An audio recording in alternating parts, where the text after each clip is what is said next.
أعوذ بالله من الشيطان الرجيم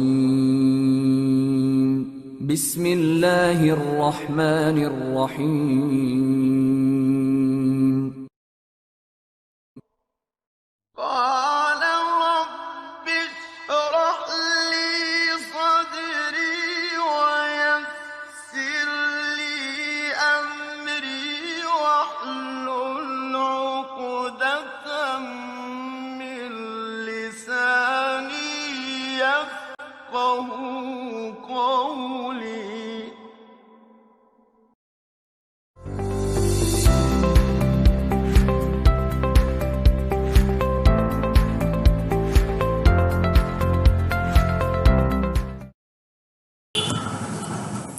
প্রিয় শিক্ষার্থী বন্ধুরা, আশা করি ভালো আছো। আলহামদুলিল্লাহ, আমিও ভালো আছি। আজকে উচ্চ মাধ্যমিক তথ্য ও যোগাযোগ প্রযুক্তি বিষয়ের অধ্যায় 5, যার শিরোনাম প্রোগ্রামিং ল্যাঙ্গুয়েজ বা প্রোগ্রামের ভাষা থেকে অ্যালগরিদম এবং ফ্লোচার্ট নিয়ে আমি আলোচনা করব ইনশাআল্লাহ। তোমরা আমার কথাগুলি মনোযোগ সহকারে শুনবে এবং বোঝার চেষ্টা করবে। প্রিয় শিক্ষার্থী বন্ধুরা, আজকের পাঠ শেষে তোমরা অ্যালগরিদম ও ফ্লোচার্ট কি তা ব্যাখ্যা করতে পারবে, অ্যালগরিদম ও ফ্লোচার্টের নিয়মসমূহ ব্যাখ্যা করতে পারবে। আমরা শুরুতে অ্যালগরিদম কি তা জেনে নিব, কাকে বলে, কে কার নামে নামকরণ করা হয়েছে, এই বিষয়গুলি আমরা জানব।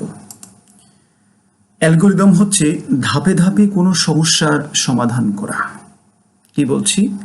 একটি সমস্যাকে ধাপে ধাপে সমাধান করা, অর্থাৎ একটি সমস্যাকে কয়েকটি ধাপে ভেঙে প্রতি ধাপ পরপর সমাধান করে সমগ্র সমস্যা সমাধান করাই অ্যালগরিদম। জ্ঞানমূলকের জন্য এটা মুখস্থ করতে হবে। আরব গণিতবিদ আল খারিজমি এর নাম অনুসারে অ্যালগরিদম নামকরণ করা হয়েছে। এই নামটা তোমাদের মনে রাখতে হবে যে কার নামে নামকরণ করা হয়েছে অ্যালগরিদম। অ্যালগরিদমের প্রয়োজনীয়তা: প্রোগ্রাম সহজে বোঝার জন্য অ্যালগরিদম ব্যবহার করা হয়। কেন? সহজে বোঝার জন্য অ্যালগরিদম ব্যবহার করা হয়। প্রোগ্রাম রচনায় সমস্যা সমাধানের বর্ণনার জন্য অ্যালগরিদম ব্যবহার করা হয়। তাহলে এই দুটি প্রয়োজনীয়তা আমাদের মনে রাখতে হবে, খুব ভালো করে মনে রাখতে হবে এমসিকিউর জন্য। ঠিক আছে? এরপরে আমরা জানবো অ্যালগরিদমের কিছু শর্ত আছে, কিছু বৈশিষ্ট্য আছে। তো শুরুতে আমরা শর্তগুলি জেনে নেই। একটি সমস্যা থাকবে, অবশ্যই সমস্যা থাকতে হবে, কয়েকটি ধাপে তা ভাঙতে হবে, প্রতি ধাপ পরপর সমাধান করতে হবে, সমগ্র সমস্যা সমাধান করতে হবে। এই ধাপগুলি মেনেই আমাদের অ্যালগরিদম লিখতে হবে। অ্যালগরিদমের কিছু বৈশিষ্ট্য রয়েছে, যেমন অ্যালগরিদম সহজবুদ্ধ হতে হবে, সহজ হতে হবে, কঠিন জটিল হওয়া যাবে না, এর কোনো ধাপই ব্যর্থবোধক হওয়া যাবে না, সসীম সংখ্যক ধাপে সমস্যা সমাধান করতে হবে, একে ব্যাপকভাবে প্রয়োগ করা যাবে। এই বৈশিষ্ট্য এবং শর্তগুলি আমাদের মেনেই অ্যালগরিদম করতে হবে। ফ্লোচার্ট: অ্যালগরিদমের চিত্ররূপ উপস্থাপন হলো ফ্লোচার্ট। আবার বলছি, অ্যালগরিদম আমরা প্রকাশ করেছিলাম লিখে লিখে, তার চিত্রায়িত রূপটাই হচ্ছে ফ্লোচার্ট। ফ্লোচার্ট হচ্ছে এমন কতগুলো ছবি যা থেকে বোঝা যায় যে সমস্যা সমাধানের জন্য পরপর কিভাবে অগ্রসর হতে হবে, অর্থাৎ চিত্র দ্বারা সমস্যার সমাধান উপস্থাপন করাই ফ্লোচার্ট। ফ্লোচার্ট দুই ধরনের, যথা সিস্টেম ফ্লোচার্ট ও প্রোগ্রাম ফ্লোচার্ট। এই প্রকারভেদগুলি আমাদের মনে রাখতে হবে, দুটি প্রকারভেদ মনে রাখতে হবে। ফ্লোচার্টের কিছু সুবিধা রয়েছে। এতে সহজে প্রোগ্রামের উদ্দেশ্য বোঝা যায়, ভুল নির্ণয়ে সহায়তা করে, তারপরে প্রোগ্রাম রচনায় সহায়তা করে, প্রোগ্রাম পরিবর্তন ও পরিবর্ধনে সহায়তা করে, জটিল বিষয়ে সহজে উপস্থাপন করা যায়। এই কথাগুলি আমাদের মনে রাখতে হবে সুবিধার জন্য। তারপর এই ফ্লোচার্টের দুটো প্রকারভেদ আমরা একটু আগেই দেখেছি, সিস্টেম ফ্লোচার্ট এবং প্রোগ্রাম ফ্লোচার্ট। তাদের মধ্যে একটা পার্থক্য আমরা উপস্থাপন করলাম। প্রোগ্রাম ফ্লোচার্ট, এতে প্রোগ্রামের বিভিন্ন ধাপের বিস্তারিত বর্ণনা দেওয়া হয়। আর সিস্টেম ফ্লোচার্টে এতে ডেটা প্রসেসিংয়ের বা কোনো সিস্টেমের মধ্যে বিভিন্ন অংশের প্রবাহ দেখানো হয়। তো প্রোগ্রাম ফ্লোচার্টের এখানে কিছু প্রতীক দেওয়া হয়েছে, প্রতীকগুলির ব্যাখ্যা আমরা সামনে জানবো, নাম জানবো। সিস্টেম ফ্লোচার্টের কয়েকটি এখানে প্রতীক দেওয়া হয়েছে, আরও আছে। ইহা প্রোগ্রাম রচনা ও ভুল নির্ণয় এবং সংশোধন করতে সহজ, ইহা মানে প্রোগ্রাম ফ্লোচার্ট। আর সিস্টেম ফ্লোচার্ট বর্তমান সিস্টেম বুঝতে এবং উন্নত সিস্টেম তৈরি করতে ইহা ব্যবহৃত হয়, মানে সিস্টেম ফ্লোচার্ট ব্যবহৃত হয়। তো এই পার্থক্যটা আমরা মনে রাখার চেষ্টা করব। প্রতীকসমূহের নাম, ব্যাখ্যা, কাজ আমরা জানব। তো এখানে আমরা দেখতে পাচ্ছি উপবৃত্ত, যেটা এটা প্রোগ্রামের শুরু অথবা শেষ বোঝাতে ব্যবহার করা হয়। এখানে একটা ছবি দেওয়া হয়েছে ডিমের ছবি, দেখতে এইরকম, তার জন্য এটা আমাদের পরীক্ষা বা এরকম কোথাও লেখার দরকার নেই। আয়তক্ষেত্র প্রোগ্রামে প্রক্রিয়াকরণ বোঝাতে এই চিত্রটি ব্যবহৃত হয়। রম্বস, যেটা ডায়মন্ডের মতো, প্রোগ্রামে সিদ্ধান্ত বা শর্ত আরোপ করতে রম্বস চিহ্ন ব্যবহৃত হয়।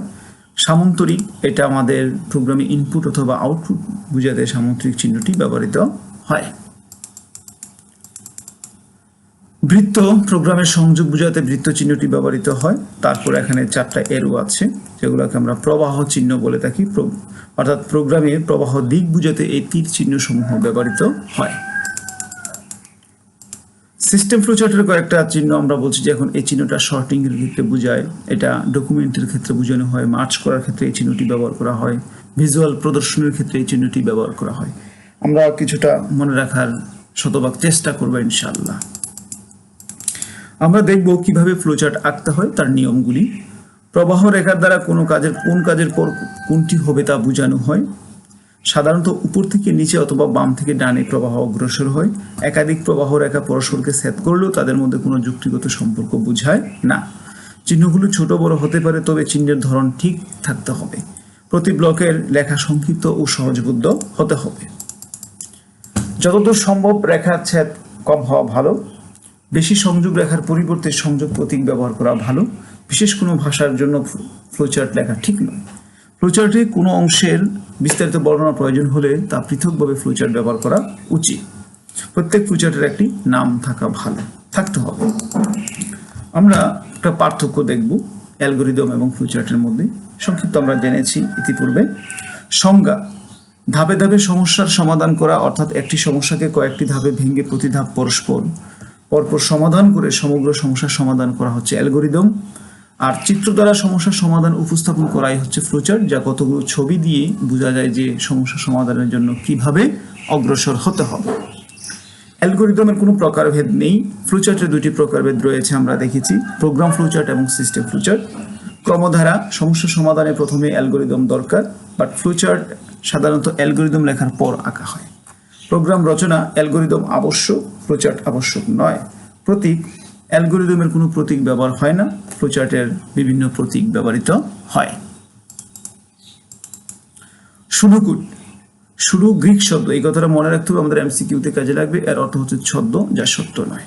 সুডুকুট হচ্ছে কোনো প্রোগ্রামের ধরন এবং কার্যপ্রণালীর সংক্ষিপ্ত বিবরণ, যা কিছু নির্দেশের সমাহার। সংজ্ঞা আকারে মনে রাখতে হবে। এর দ্বারা প্রোগ্রামকে এমনভাবে উপস্থাপন করা হয় যা কোনো নির্দিষ্ট কম্পিউটার বা প্রোগ্রামিং ভাষার উপর নির্ভরশীল নয়। 2টি সংখ্যার যোগফল ও গড় নির্ণয় শুরু করে আমরা একটা প্র্যাকটিস করব। এখানে 2টি সংখ্যার জন্য এ বি চলক নেওয়া হয়েছে input, total A plus B, 2টি চলকে যোগ করা হয়েছে। গড় নির্ণয়ের জন্য টোটালকে আমরা 2 দ্বারা ভাগ করেছি, যেহেতু এখানে 2টি চলক। প্রিন্ট টোটাল এভারেজ, অর্থাৎ যোগফল এবং গড় 2টাই ছাপাতে হবে, স্টপ, শেষ করতে হবে। এটা হলো একটা প্রোগ্রামের প্রাথমিক ধাপ, নট প্রোগ্রাম। ঠিক আছে শিক্ষার্থী বন্ধুরা, তো আমরা এগুলি বেশি করে প্র্যাকটিস করার চেষ্টা করব। প্রিয় শিক্ষার্থী বন্ধুরা, আমরা প্রশ্নোত্তর পর্বে চলে এসেছি। এ পর্বে আমরা কিছু প্রশ্ন নিয়ে আলোচনা করব। তোমরা শুনবে এবং নিজ থেকেই প্রশ্নের উত্তর বের করার চেষ্টা করবে ইনশাআল্লাহ। শিক্ষার্থী বন্ধুরা, আমরা প্রশ্নোত্তর পর্বে শুরুতে জ্ঞানমূলক এবং অনুধাবন কিছু প্রশ্ন দেখব।